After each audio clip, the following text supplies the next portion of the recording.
Ibu Bapak dan saudara-saudara yang dikasihi dan mengasihi Tuhan, pada hari ini kita diberikan kesempatan untuk bersama-sama dengan keluarga kita membangun ibadah bersama.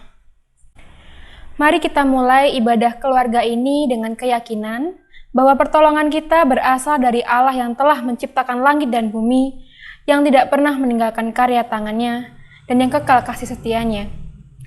Anugerah dan damai sejahtera dari Allah Bapa, Tuhan Yesus Kristus yang senantiasa menolong kita, dan Roh Kudus yang setia menuntun kita, kiranya menyertai kita sekalian. Amin. Bersama-sama kita pujikan Kidung Pasamuan Jawi nomor 416, kita pujikan bait yang pertama dan yang ketiga. Saprakara kang pantes.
Mari bersama-sama kita satu hati dalam doa. Mari kita berdoa.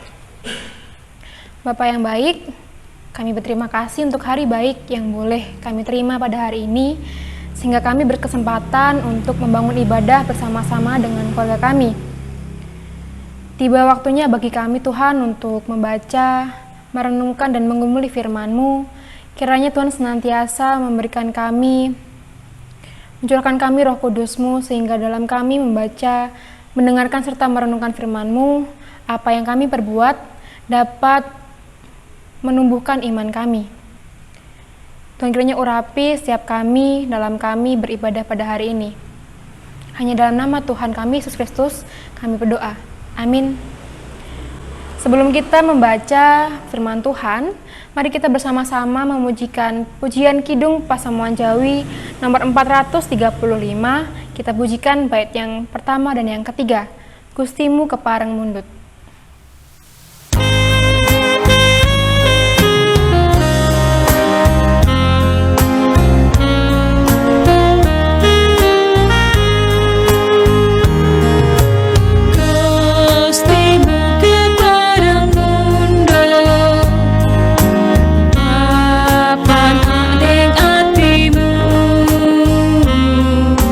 Resi ono di mempato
Bacaan kita pada hari ini diambil dari Ibrani 4, ayat yang pertama sampai yang ke-13. Mari kita baca bersama-sama Ibrani 4, ayat yang pertama sampai yang ke-13. Sebab itu, baiklah kita waspada supaya jangan ada seorang di antara kamu yang dianggap ketinggalan, sekalipun janji akan masuk ke dalam perhentiannya masih berlaku. Karena kepada kita diberitakan juga kabar kesukaan sama seperti kepada mereka. Tetapi firman pemberitaan itu tidak berguna bagi mereka karena tidak bertumbuh bersama-sama oleh iman dengan mereka yang mendengarkannya. Sebab kita yang beriman akan masuk ke tempat perhentian seperti yang ia katakan. Sehingga aku bersumpah dalam murkaku, mereka tak akan masuk ke tempat perhentianku. Sekalipun pekerjaannya sudah selesai sejak dunia dijadikan. Sebab tentang hari ketujuh pernah dikatakan di dalam satu nas, dan Allah berhenti pada hari ketujuh dari segala pekerjaannya. Dan dalam nas itu kita baca, mereka tak akan masuk ke tempat perhentianku. Jadi sudah jelas bahwa ada sejumlah orang yang akan masuk ke tempat perhentian itu. Sedangkan mereka yang kepadanya lebih dahulu diberitakan kabar kesukaan itu tidak masuk karena ketidaktaatan mereka. Sebab itu kita menetapkan pula suatu hari, yaitu hari ini ketika ia telah sekian lama berfirman dengan perantaraan Daud seperti dikatakan di atas. Pada hari ini, jika kamu mendengar suaranya, janganlah keraskan hatimu. Sebab andai kata Yosua telah membawa mereka masuk ke tempat perhentian, pasti Allah tidak akan berkata-kata kemudian tentang suatu hari lain. Jadi, masih tersedia suatu hari perhentian, hari ketujuh bagi umat Allah. Sebab barang siapa telah masuk ke tempat perhentiannya, ia sendiri telah berhenti dari segala pekerjaannya, sama seperti Allah berhenti dari pekerjaannya. Karena itu, baiklah kita berusaha untuk masuk ke dalam perhentian itu, supaya jangan seorang pun jatuh karena mengikuti contoh ketidaktaatan itu juga. Sebab firman Allah hidup dan kuat, dan lebih tajam daripada pedang bermata dua manapun. Ia menusuk amat sampai memisahkan jiwa dan roh, sendi-sendi dan sumsum. Ia sanggup membedakan pertimbangan dan pikiran hati. Dan tidak ada suatu makhluk pun yang tersembunyi di hadapannya, sebab segala sesuatu telanjang dan terbuka di depan mata Dia, yang kepadanya kita harus memberikan pertanggungjawaban. Demikianlah firman Tuhan. Berbahagialah setiap orang yang kegemarannya membaca serta merenungkan, terlebih-lebih melaksanakan firman Tuhan dalam kehidupan sehari-hari. Amin.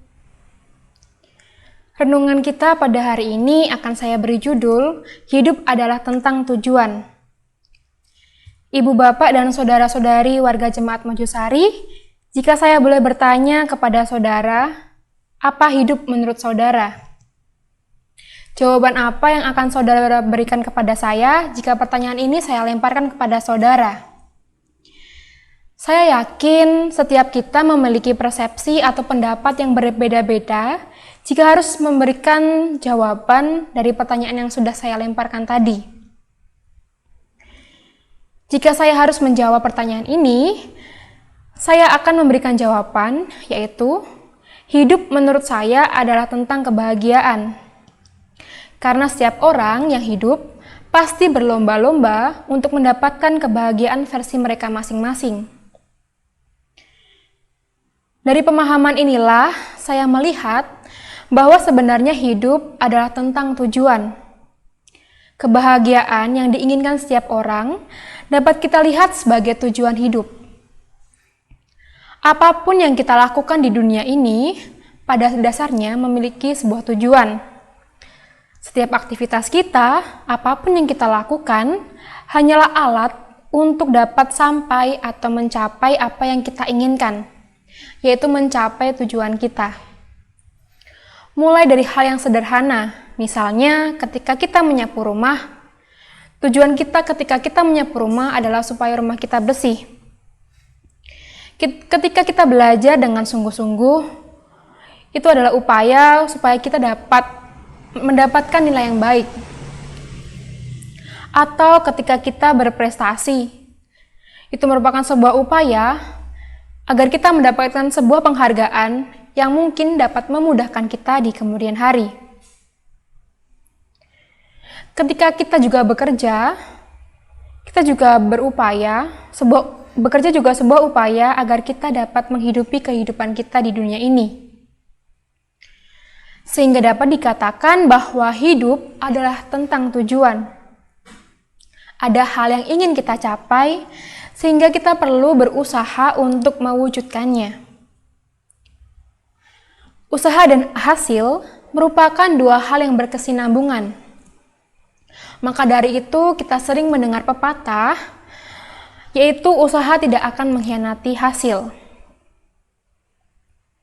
Usaha tidak akan mengkhianati hasil, pepatah ini juga berlaku dalam kehidupan iman kita. Bapak, Ibu, dan saudara-saudara semuanya yang dikasihi Tuhan dan mengasihi Tuhan, bacaan kita pada hari ini berbicara tentang tujuan yang dimiliki oleh umat Kristiani.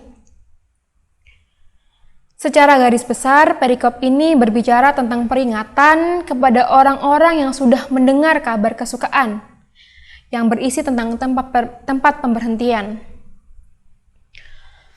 Peringatan ini ditujukan kepada orang-orang yang sudah mendengarkan kabar, akan tetapi tidak dilengkapi dengan pertumbuhan iman. Orang yang telah mendengarkan kabar kesukaan, akan tetapi tidak dilengkapi dengan pertumbuhan iman, pada akhirnya orang tersebut tidak akan dapat masuk ke tempat perhentian yang sudah disediakan. Dan pertumbuhan iman yang dimaksudkan di sini adalah tentang taat kepada firman Tuhan. Di dalam kehidupan kita sehari-hari, dalam kehidupan iman kita senantiasa diingatkan untuk taat pada firman Tuhan. Karena itulah yang menjadi pedoman kita dalam kita beraktivitas sehari-hari. Firman yang menjadi pedoman inilah, firman ini juga yang memampukan iman kita untuk tumbuh. Ibrani 4 ayat yang ke-11 mendorong kita supaya kita berusaha untuk masuk ke dalam perhentian itu. Karena perhentian ini merupakan tujuan akhir bagi umat Kristiani. Jika pemberhentian yang dimaksudkan dalam perikop ini merupakan tujuan akhir, maka sangatlah fatal jika kita tidak bisa sampai pada tujuan akhir tersebut. Jika kita tidak bisa sampai pada tujuan akhir kita, lalu kita akan kemana? Kemanakah kita ketika kita tidak bisa sampai pada tujuan akhir kita? Maka dari itu, untuk membangun iman, menjadi orang yang taat kepada firman Tuhan adalah upaya yang perlu kita lakukan secara terus-menerus, supaya kita dapat sampai pada tempat pemberhentian yang sudah disediakan bagi kita. Kehidupan yang sedang kita jalani pada saat ini sebenarnya merupakan sebuah proses atau langkah-langkah di mana upaya kita agar kita dapat sampai pada tujuan kita. Proses atau langkah-langkah ini tergantung pada apa yang menjadi tujuan kita. Jika kita sudah mengetahui apa yang menjadi tujuan kita, saya yakin kita tidak akan menyia-nyiakan waktu kita untuk melakukan hal-hal yang tidak sesuai dengan tujuan kita, maupun kita melakukan hal-hal yang dapat menghambat kita untuk sampai pada tujuan kita. Dan saat ini kita diingatkan bahwa tujuan kita adalah tentang tempat pemberhentian yang sudah disediakan, dan kita juga diingatkan bahwa untuk sampai pada tempat tujuan ini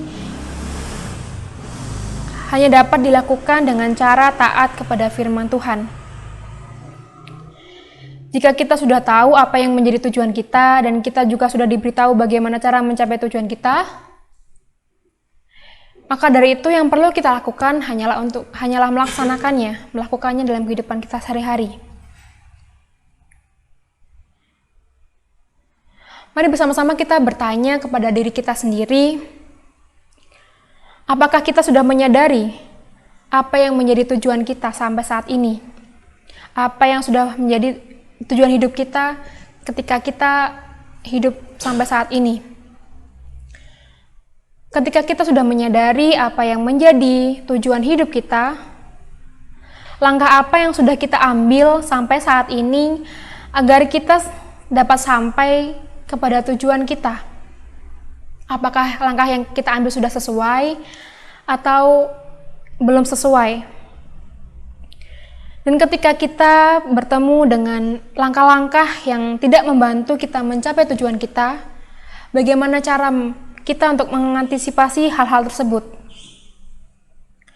Mari bersama-sama kita meneguhkan hati kita meyakinkan hati kita, dan kita menyadari bahwa pemberhentian kita sudah dinyatakan dalam kabar sukacita, dan maka dari itu mari bersama-sama kita mencari cara untuk sampai pada tujuan kita. Tuhan Yesus memberkati. Amin. Mari bersama-sama kita naikkan doa syafaat kita. Mari kita berdoa. Puji syukur untuk segala berkat dan penyertaan Tuhan pada ibadah kami pada hari ini, sehingga ibadah kami dapat berjalan tanpa kendala apapun. Tuhan, di sini kami berdoa untuk bersama-sama mendoakan keluarga di Jemaat GKJ Mojosari. Kiranya Tuhan senantiasa mencurahkan berkat, kedamaian, dan sukacita untuk setiap keluarga yang ada di GKJ Mojosari ini. Berikanlah mereka kesehatan dan kekuatan untuk menghadapi dan melaksanakan aktivitas mereka sehari-hari. Kami juga berdoa Tuhan untuk saudara-saudara kami yang saat ini sedang dalam pergumulan, apapun yang menjadi pergumulan mereka, kiranya Tuhan senantiasa ada di sisi mereka, sehingga dalam pergumulan tersebut mereka dapat segera keluar dari pergumulan itu dan mereka dapat bersukacita kembali. Dan kiranya apa yang menjadi keputusan dalam pergumulan yang mereka hadapi itu semua hanya karena anugerah-Mu. Bapak, kami juga berdoa untuk warga GKJ Mojosari yang saat ini sakit. Tuhan kiranya menyembuhkan mereka melalui obat-obatan, para medis, dan keluarga di sekitar mereka, supaya di hari berikutnya mereka dapat memperoleh kesembuhan dan dapat kembali melaksanakan aktivitas mereka seperti sedia kala. Kami juga berdoa Tuhan untuk para medis yang sampai saat ini terus berjuang untuk menangani pasien COVID-19. Kiranya Tuhan senantiasa memberikan mereka kesehatan, Tuhan mengurapi mereka dengan roh kebijaksanaan dan sukacita, sehingga dalam mereka melaksanakan tugas mereka, mereka dapat sukacita dan senantiasa berserah kepadamu. Bapak, kami juga berdoa untuk aparat hukum yang ikut andil dalam membantu kami untuk mengurangi penyebaran virus corona. Kiranya Tuhan juga menyertai mereka dalam tugas mereka, sehingga apa yang mereka lakukan dapat membuat mereka merasakan sukacita yang hanya daripada-Mu. Kami juga berdoa Tuhan untuk setiap kami warga GKJ Mojosari, kiranya Tuhan memberkati pekerjaan kami, aktivitas kami, dan segala hal yang kami lakukan dalam kehidupan kami sehari-hari. Tuhan kiranya juga memberikan kami roh hikmat dan kebijaksanaan, supaya kami dalam melaksanakan tugas dan tanggung jawab kami di setiap harinya, kami dapat melaksanakannya dengan penuh tanggung jawab. Dan Tuhan, terlebih lagi di era pandemi ini, kiranya Tuhan juga memberikan kami kebijaksanaan supaya dalam kami beraktivitas, kami senantiasa taat pada protokol kesehatan, sehingga kami tidak membahayakan sesama kami. Kami mendoakan untuk segala aktivitas gereja yang kami lakukan di era pandemi ini, kiranya dapat senantiasa berjalan lancar sesuai dengan kehendak-Mu. Demikianlah doa kami Tuhan, semuanya kami alaskan hanya dalam nama Bapa, Putra dan Roh Kudus. Amin. Mari kita akhiri ibadah keluarga kita pada hari ini dengan menaikkan pujian dari Kidung Pasamuan Jawi nomor 187A. Kita pujikan bait yang pertama sampai yang kedua. Pasrah sumarah pring Gusti.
Mari kita akhiri ibadah kita pada hari ini dengan bersama-sama menerima berkat dari Tuhan. Semoga Allah, sumber pengharapan, memenuhi kita dengan segala sukacita, dan damai sejahtera kiranya menaungi hari-hari kita, supaya oleh kekuatan Roh Kudus, kita semua berlimpah-limpah dalam pengharapan. Amin.